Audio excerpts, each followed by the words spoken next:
ভোজন রসিক বাঙালির কাছে সর্ষে পাবদা কিন্তু একটা ইমোশন। তো প্রথমেই দেখো মাছটাকে কেটে ধুয়ে নুন হলুদ মাখিয়ে নিয়েছি।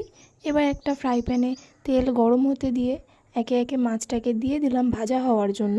ওদিকে যতক্ষণ মাছটা ভাজা হচ্ছে আমি ততক্ষণে এদিকে পরিমাণ মতো সর্ষে আর কাঁচা লঙ্কাটা একটা পেস্ট বানিয়ে নিলাম। এদিকে মাছটা ভাজা হয়ে যাওয়ার পরে সেটাকে তুলে নিয়ে একটা কড়াইতে পরিমাণ মতো সর্ষের তেল দিয়ে দিলাম গরম হওয়ার জন্য। তেলটা গরম হয়ে এলে তাতে সামান্য কিছু কালো জিরে ফোড়ন দিয়ে ভাজা মাছগুলোকে একে একে দিয়ে দেব। মাছটাকে দিয়ে একটু নাড়াচাড়া করে সর্ষে বাটার যে পেস্টটা বানিয়েছিলাম তাতে কিছুটা পরিমাণ জল অ্যাড করে মাছের মধ্যে দিয়ে দেব। এবার পরিমাণ মতো লবণ দিয়ে তরকারিটাকে ফুটতে দিয়ে দেব যতক্ষণ না ভালো করে রেডি হয়ে আসছে। তরকারিটা ভালো করে ফুটে গেলে উপর থেকে কিছুটা পরিমাণ কাঁচা সর্ষের তেল ছড়িয়ে দিলেই রেডি বাঙালির প্রিয় সর্ষে পাবদা। গরম ভাতের সাথে পরিবেশন করুন, টেস্টটা কিন্তু ফাটাফাটি।